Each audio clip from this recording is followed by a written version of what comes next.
نحمده ونصلي ونسلم على رسوله الكريم أما بعد فأعوذ بالله من الشيطان الرجيم بسم الله الرحمن الرحيم يا أيها الذين آمنوا كتب عليكم الصيام كما كتب على الذين من قبلكم لعلكم تتقون صدق الله العظيم اللهم صل على محمد وعلى آل محمد كما صليت على إبراهيم وعلى آل إبراهيم إنك حميد مجيد اللهم بارك على محمد وعلى آل محمد كما باركت على إبراهيم وعلى آل إبراهيم إنك حميد مجيد. انتہائی معزز واجب الاکرام سامعین اکرام، شعبان کا مہینہ آدھے سے زیادہ گزر چکا ہے. رمضان المبارک کا مقدس مہینہ آنے والا ہے. آج انشاءاللہ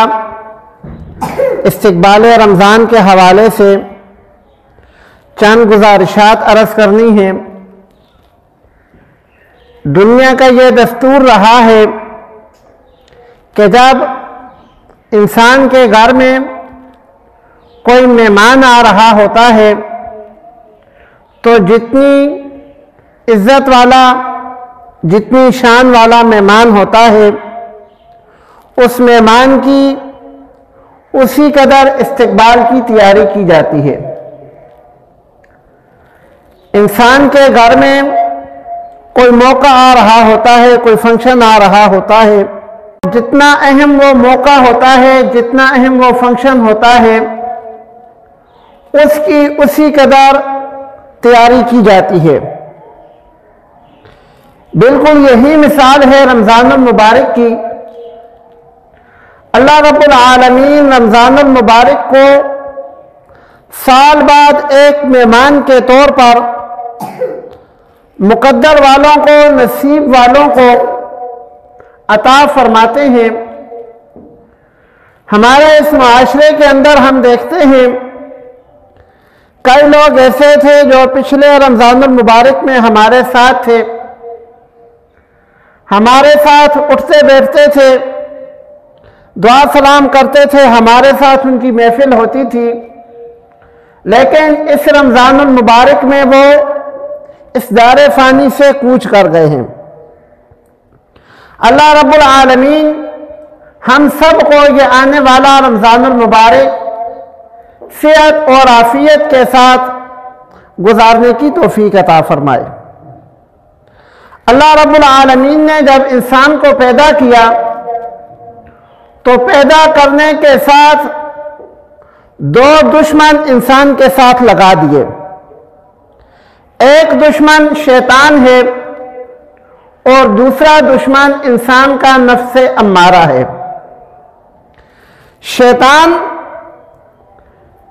اللہ رب العالمین اس کے بارے میں قرآن مجید میں فرماتے ہیں ان الشیطان للانسان عدو مبین. شیطان انسان کا کھلا دشمن ہے، واضح دشمن ہے، اور شیطان بھی اس سے انکاری نہیں ہے. شیطان نے بھی اللہ رب العالمین سے کہا تھا ثم لآتینہم من بین ایدیہم ومن خلفہم وعن ایمانہم وعن شمائلہم ولا تجد اکثرہم شاکرین، کہ الہ العالمین میں تیرے بندوں کو گمراہ کرنے کے لیے سامنے سے بھی وار کروں گا، پیچھے سے بھی وار کروں گا، دائیں سے بھی وار کروں گا، بائیں سے بھی وار کروں گا، اور میرے وار خطا نہیں جائیں گے. وَلَا تَجِدُ أَكْثَرَهُمْ شَاكِرِينَ، الہ العالمین ان میں سے اکثر تیرا شکر ادا کرنے والے نہیں ہوں گے،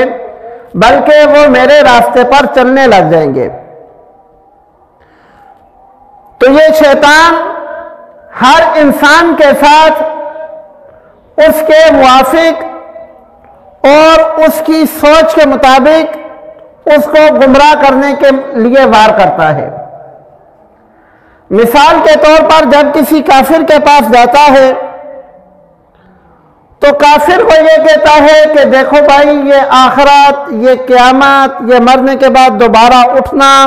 یہ حساب کتاب ہونا، یہ کچھ بھی نہیں ہے.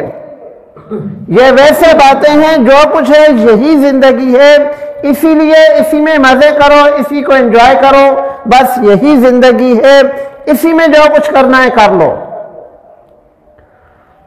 لیکن وہی شیطان جب ایک مومن کے پاس آتا ہے، ایک ایمان والے کے پاس آتا ہے، تو اس کو پتا ہے کہ یہ تو قیامت کا ماننے والا ہے، اللہ رب العالمین کا ماننے والا ہے، تو اس کو یہ نہیں کہتا کہ اسی زندگی کو انجوائے کرو، بلکہ اس کے لیے اس کے پاس اور حربے ہوتے ہیں۔ مثال کے طور پر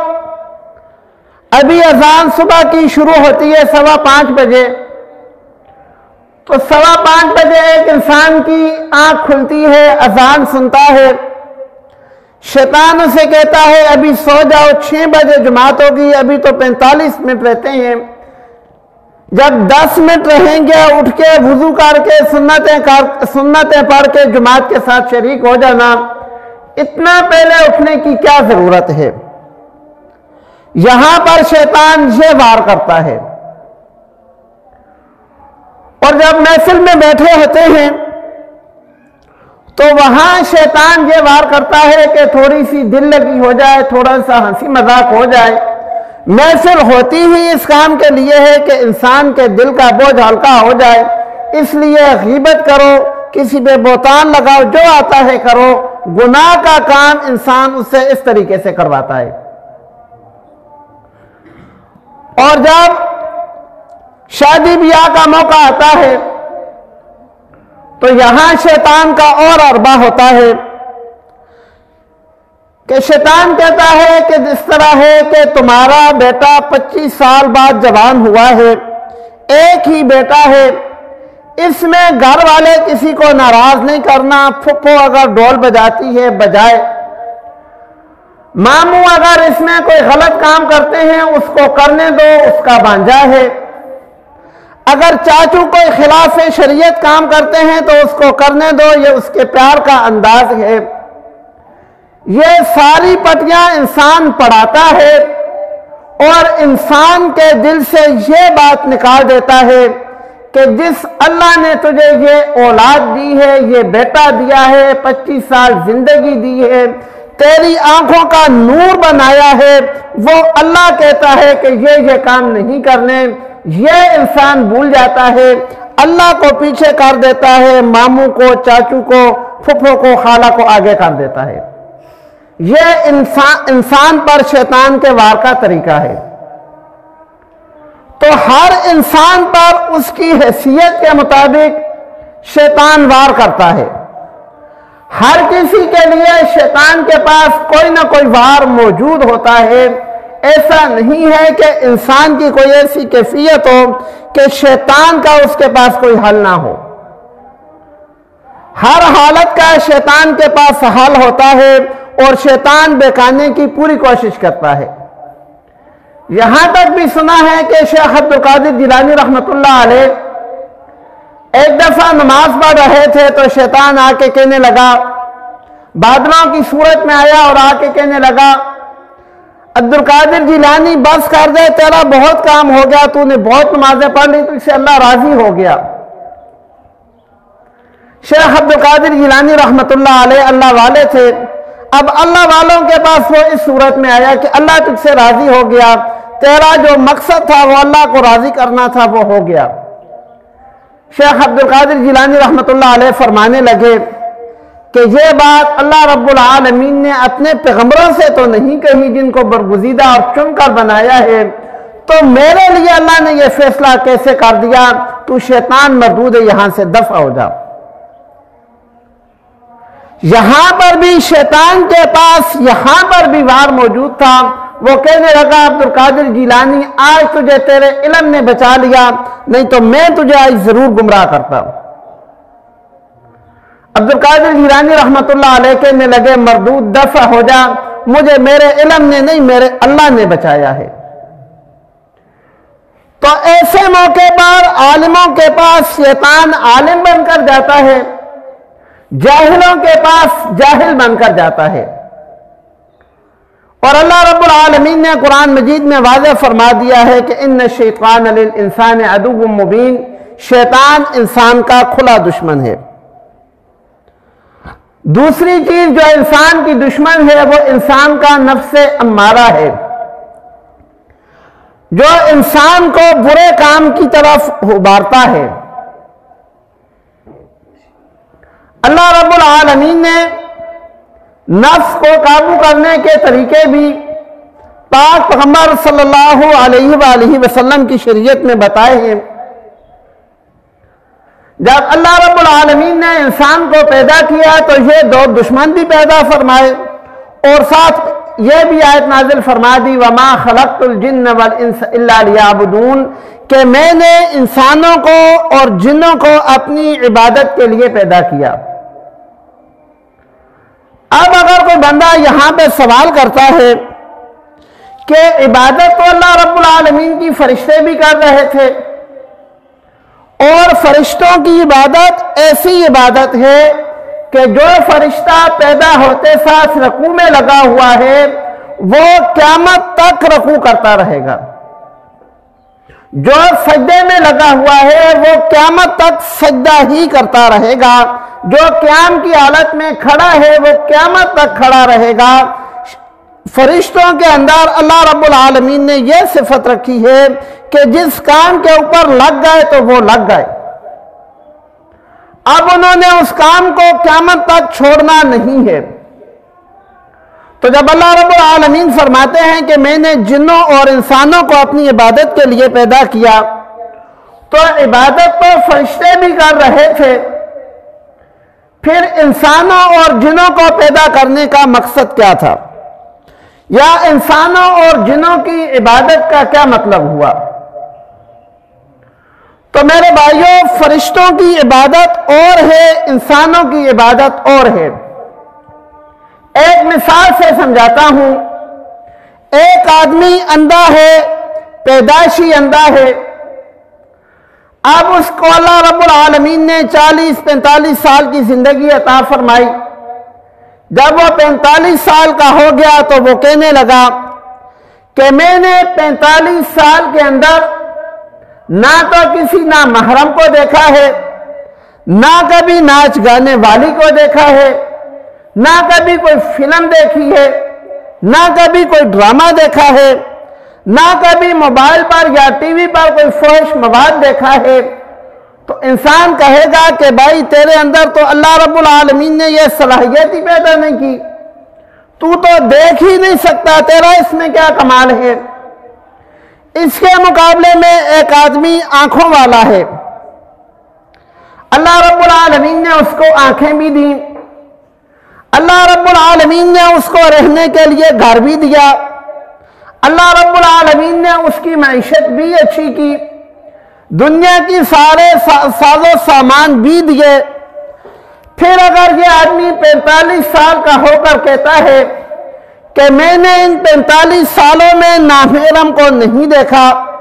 میں نے ان 45 سالوں میں کسی فلم کو نہیں دیکھا، کوئی ڈرامہ نہیں دیکھا، کسی ناچ گانے والی کو نہیں دیکھا، تو میرے بھائیوں کمال اس آدمی نے کیا ہے جو 45 سال تک آنکھیں لے کر پھرتا رہا، ہر چیز اس کو میسر تھی، اس کے باوجود گناہ کی طرف راغب نہیں ہوا، اللہ کی عبادت میں لگا رہا۔ تو اللہ رب العالمین نے ایسی عبادت کے لیے انسان کو پیدا کیا۔ فرشتے عبادت میں لگے ہوئے ہیں، فرشتوں کو کھانے کی پرواہ نہیں، بھوک ان کو نہیں لگتی، پینے کی پرواہ نہیں، پیاس ان کو نہیں لگتی، بال بچے ان کے نہیں کہ ان کی کوئی فکر ہو، گھر بار کی ان کو ضرورت نہیں۔ اب اگر وہ عبادت پر لگے ہوئے ہیں، اللہ کا احسان ہے وہ لگے ہوئے ہیں، لیکن جب ایک انسان عبادت پر لگتا ہے تو اللہ رب العالمین فرشتوں کی مجلس میں فخر کے طور پر کہتے ہیں کہ فرشتوں تم بھی عبادت کر رہے ہو، اس انسان کو دیکھو، اس کے ساتھ میں نے ساری ضروریات لگائی ہیں، اس نے کھانا بھی کھانا ہے، اس نے پانی بھی پینا ہے، اس نے اپنے لیے روزی بھی ڈھونڈنی ہے، اپنے بچوں کے لیے بھی روزی ڈھونڈنی ہے، اپنے بچوں کی مستقبل کی فکر بھی کرنی ہے۔ اس سب کے باوجود یہ میرا بندہ وقت پہ آ کے نماز کے لیے کھڑا ہو جاتا ہے، یہ بندہ عبادت کر رہا ہے اس لیے میں نے اس کو پیدا کیا۔ اس بندے کے ساتھ میں نے ساری ضروریات لگائی ہیں، لیکن پھر بھی یہ بندہ صبح اٹھ کے 1 سپارہ 2 سپارہ قرآن مجید کی تلاوت کرتا ہے، اس لیے میں نے انسان کو ایسی عبادت کے لیے پیدا کیا۔ تو انسان کی عبادت میں اور فرشتوں کی عبادت میں یہ فرق ہے۔ تو جب اللہ رب العالمین نے انسان کو عبادت کے لیے پیدا کیا، اللہ رب العالمین جانتے تھے کہ جس طرح ہمارا ایک عرف ہے، مثال کے طور پر ایک بندے کے پاس موٹر سائیکل ہے، وہ اس کو چلاتا ہے 15 دن 20 دن، اس کے بعد اس کا آئل چینج کرواتا ہے، ٹیوننگ کرواتا ہے، پھر اس کو چلانا شروع کر دیتا ہے۔ اس کو معلوم ہے اگر میں نے اس کا آئل چینج نہیں کیا، ٹیوننگ نہیں کروائی تو یہ کچھ عرصے بعد خراب ہو جائے گی، بیکار ہو جائے گی۔ بالکل ایسے ہی اللہ رب العالمین نے انسان کو دنیا میں بھیجا، ساری ضروریات ساتھ لگا دیں، اور ساری ضروریات ساتھ لگانے کے بعد 1 مہینہ رمضان المبارک کا بھیج دیا کہ میرے بندو یہ میں مہینہ بھیج رہا ہوں، اس میں جیسی زندگی گزارو گے نا، سارا سال ایسی زندگی گزارنی ہے۔ اس مہینے میں تمہاری ٹریننگ کروں گا، اس مہینے میں تمہیں سمجھ آئے گی کہ اللہ کیا چیز ہے، اللہ کا وجود کیا چیز ہے، اللہ کا خوف کیا چیز ہے۔ ویسے تم دنیا کے دندوں میں لگے رہتے ہو، دنیا کے کاموں میں لگے رہتے ہو، نماز روزے کا تو کرتے ہو، لیکن جب رمضان المبارک آتا ہے تو اللہ رب العالمین فرماتے ہیں یا ایھا الذین آمنوا کتب علیکم الصیام کما کتب علی الذین من قبلکم، اے لوگو، اے ایمان والو، یہ روزے میں نے تم پر فرض کیے ہیں، تم سے پہلے لوگوں پر بھی فرض کیے تھے۔ الہ العالمین کس لیے فرض کیے تھے؟ لعلکم تتقون، میرے بندو تاکہ تمہارے دلوں کے اندر میرا ڈر پیدا ہو جائے۔ الہ العالمین ڈر کیسے پیدا ہوگا؟ تو میرے بھائیو ایک مثال سے سمجھاتا ہوں ڈر کیسے رمضان کے مہینے کے اندر انسان کے دل کے اندر پیدا ہوتا ہے۔ اگر سخت گرمی کا موسم ہو، انسان گھر میں اکیلا ہو، پیاس لگی ہوئی ہو، سامنے فریج ہے، ٹھنڈا پانی پڑا ہوا ہے، کوئی دیکھنے والا نہیں، کوئی روکنے والا نہیں، کوئی لعنت ملامت کرنے والا نہیں، اگر یہ انسان اٹھے، فریج سے بوتل نکالے، پانی پی لے، پھر وہاں بھر کے رکھ دے اور افطاری کے وقت گھر والوں کے ساتھ بیٹھ جائے کہ میرا بھی روزہ ہے، تو کسی کو کیا پتا؟ لیکن ایسے کرتا کوئی نہیں۔ کیوں نہیں کرتا؟ پانی بھی سامنے ہے، پیاس بھی لگی ہوئی ہے، دیکھ بھی کوئی نہیں رہا، لیکن نہیں کرتا۔ کیوں نہیں کرتا؟ کہ بھائی میرا روزہ ہے۔ اللہ رب العالمین فرماتے ہیں کہ لعلکم تتقون، میرے بندو جب دوسرا کوئی گناہ کا کام آ جائے نا، تب بھی ایسے ہی سوچا کرو جیسے روزے کی حالت میں پانی پینے سے ڈرتے ہو کہ میرا روزہ ہے، میرا اللہ دیکھ رہا ہے۔ یہی دل کے اندر ڈر کسی بھی گناہ کو کرنے سے پہلے پیدا کرو۔ یہ روزے میں نے اس لیے فرض کیے ہیں۔ 11 مہینے دنیا کے کاموں میں الجھے رہتے ہو، تمہارے دل کے اوپر زنگ آ جاتا ہے، اس زنگ کو دور کرنے کے لیے یہ میں نے رمضان کے روزے فرض کیے ہیں۔ اور ہم لوگ کیا سمجھتے ہیں کہ روزہ ہے جی، کھانے پینے سے رکا رہے انسان، کھائے بھی کچھ نہیں، پیے بھی کچھ نہیں، اور اپنی خواہشات سے بھی رکا رہے تو بس اس کا روزہ ہو گیا۔ اس میں انسان روزے کے اندر جھوٹ بھی بولتا رہتا ہے، اسی روزے کی حالت میں غیبت بھی ہوتی ہے، اسی روزے کی حالت میں انسان باقی گناہ بھی کرتا رہتا ہے۔ تو اللہ رب العالمین سمجھانا چاہتے ہیں کہ میرے بندو،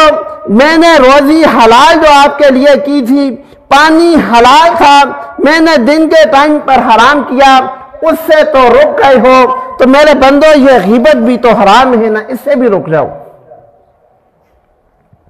کھانا تمہارے گھر میں حلال کی روزی پڑی ہوئی ہے، نہیں کھاتے ہو کہ روزہ ہے، تو میرے بھائیوں اللہ رب العالمین یہی سمجھانا چاہ رہے ہیں، دوسرے کا حق بھی اسی طرح نہ کھاؤ، وہ بھی حرام ہے۔ گھر کے اندر موجود ہو، ساری ضروریات پڑی ہوئی ہیں، دل بھی کر رہا ہے، اللہ کا خوف مانے ہے، اللہ رب العالمین فرماتے ہیں 1 مہینہ میں تمہارے اوپر ایسا بھیجوں گا کہ تمہیں ٹرین کر دے گا، 11 مہینے دنیا کے کاموں میں لگے رہو گے، 1 مہینہ ایسا بھیجوں گا اگر وہ میری منشا کے مطابق گزارو گے، پورے 11 مہینوں کا تمہارے دلوں کے اندر جو میل ہوگا، جو زنگ ہوگا، جو دنیا داری ہوگی، اللہ رب العالمین ساری کھرچ کر نکال دیں گے۔ اور اگر جیسے ہمارے عرف میں روزہ رکھا جاتا ہے کہ دن بھر کھانے پینے سے اور خواہشات سے رکنے کا نام روزہ ہے، تو تاجدار مدینہ صلی اللہ علیہ وآلہ وسلم کی حدیث کا مفہوم ہے کہ اگر کوئی بندہ روزہ رکھتا ہے لیکن جھوٹ نہیں چھوڑتا، غیبت نہیں چھوڑتا، تو اللہ رب العالمین کو ایسے انسان کے بھوکا اور پیاسا رہنے سے کوئی غرض نہیں ہے۔ ایسے روزے کے اندر وہ برکات پیدا نہیں ہوں گی جن برکتوں کے لیے اللہ رب العالمین نے رمضان المبارک کا مہینہ ہمیں عطا فرمایا ہے۔ انہی برکتوں کو لیے ہوئے یہ مہینہ آ رہا ہے، اور اسی مہینے کے لیے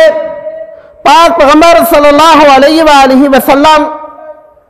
رجب کا جب چاند دیکھتے تھے تو دعا کرتے تھے الہ العالمین رمضان کے روزے بھی نصیب فرما۔ حالانکہ رجب کا مہینہ ہے، پھر شعبان کا مہینہ ہے، پورے 2 مہینے رہتے ہیں، لیکن اپنی امت کو تعلیم دینے کے لیے کہ اس مہینے کی کتنی فضیلت ہے، 2 مہینے پہلے جب اللہ کے پاک پیغمبر صلی اللہ علیہ وآلہ وسلم چاند کو دیکھتے تھے تو یہ دعا کرتے تھے الہ العالمین رجب تک زندگی عطا فرمائی ہے اور زندگی عطا فرما تاکہ رمضان المبارک کے روزے میں پورے کر لوں۔ اور رمضان المبارک کے روزوں کے اندر اللہ رب العالمین نے ثواب کتنا رکھا ہے۔ احادیث کی کتب احادیث کے اندر ایک واقعہ آتا ہے کہ 2 ساتھی ایک ساتھ مسلمان ہوئے، جہاد میں گئے، ایک ساتھی شہید ہو گیا، دوسرے کا 1 سال بعد انتقال ہوا۔ کسی صحابی نے خواب میں دیکھا کہ جس صاحب کا 1 سال بعد انتقال ہوا تھا اس کو فرشتوں نے پہلے جنت میں داخل کیا، اور جو شہید ہوا تھا وہ بعد میں جنت میں داخل ہوا۔ اس صحابی رسول کو بڑا تعجب ہوا کہ شہادت کو تو اللہ نے اتنا مرتبہ رکھا ہے، تو پھر یہ شہید بعد میں اور یہ جو بعد میں فوت ہوا ہے یہ پہلے جنت میں کیسے چلا گیا؟ بات سمجھ میں نہیں آئی۔ صبح اٹھ کر پاک پیغمبر صلی اللہ علیہ وآلہ وسلم سے یا تو خود پوچھی یا کسی دوسرے صحابی سے کہا کہ آپ پوچھ کے مجھے بتاؤ یہ معاملہ کیا ہے۔ تو آپ صلی اللہ علیہ وآلہ وسلم تک جب یہ ذکر پہنچا تو آپ صلی اللہ علیہ وآلہ وسلم نے فرمایا کہ اس میں تمہیں کس چیز کا تعجب ہوتا ہے؟ جو پہلے فوت ہوا، جو پہلے شہید ہوا وہ بعد میں جنت میں گیا، جو بعد میں فوت ہوا وہ پہلے جنت میں گیا، تو اس میں تعجب والی کیا بات ہے؟ تو وہ کہنے لگے اللہ کے رسول جو بعد میں فوت ہوا وہ شہادت سے تو رہ گیا، اور شہادت کا تو بہت بڑا مرتبہ ہے۔ آپ صلی اللہ علیہ وآلہ وسلم نے فرمایا، تعلیم دی، صحابہ کو تعلیم دی، اپنی امت کو تعلیم دی کہ شہادت کا مرتبہ اپنی جگہ، لیکن اس بندے کو جو اللہ رب العالمین نے 1 سال مزید زندگی دی، اس 1 سال میں اس بندے نے کتنا صدقہ کیا ہوگا، اس 1 سال میں اس بندے نے اتنی اور اتنی رکعتیں نماز کی پڑھی ہوں گی، اتنے سجدے کیے ہوں گے، اور پھر آپ صلی اللہ علیہ وآلہ وسلم نے علیحدہ سے یہ بات فرمائی کہ 1 سال کے روزے بھی تو اس نے زیادہ رکھے ہوں گے۔ تو اللہ رب العالمین وہ مہینہ ہمیں پھر عطا کرنے والے ہیں، وہ مہینہ آنے سے پہلے ہم اس کی تیاری کر لیں، اس کے استقبال کے لیے ہم تیار ہو جائیں۔ تو استقبال کے لیے تیار ہونے کا کیا طریقہ ہے؟ طریقہ وہی ہے جو ہم اپنے گھروں میں فنکشن کے تیار ہونے کے لیے کرتے ہیں کہ فلاں فنکشن آ رہا ہے، اس سے پہلے یہ کام بھی سمیٹنا ہے، یہ بھی سمیٹنا ہے، یہ بھی سمیٹنا ہے، یہ کام شروع بعد میں کریں گے، پہلے یہ والا ہمارے گھر کا فنکشن ہے تو اس فنکشن سے پہلے 3 کام یہ کرنے ہیں، وہ 2 کام اس کے بعد کریں گے۔ بیچ میں فنکشن کو اہمیت دی جا رہی ہے کہ یہ کام ضرور کرنا ہے۔ تو یہی تیاری ہم رمضان کے لیے کریں کہ ابھی 12 دن رہتے ہیں، ہم جو بھی کام کر رہے ہیں اس کی ترتیب ایسے بنائیں کہ جس طرح سحری کے لیے ہم لوگ تیار ہوتے ہیں، سحری کے لیے ہمارے پاس وقت ہوتا ہے، افطاری کے لیے ہمارے پاس وقت ہوتا ہے، بالکل اسی طرح نفلی عبادات کے لیے ابھی سے کوئی نہ کوئی ایسا لایا عمل بنائیں کہ جب رمضان المبارک کا مہینہ آئے تو دنیا کے کاموں سے ہمارے پاس اتنا وقت ہو، اتنی فرصت ہو کہ ہم نفلی عبادات کر سکیں، قرآن مجید کی تلاوت کے لیے وقت نکال سکیں، اور یہ پلاننگ ابھی سے کریں۔ اسی کو رمضان کا استقبال کہتے ہیں۔ اللہ رب العالمین ہم سب کو رمضان المبارک کی بابرکت گھڑیاں عطا فرمائے۔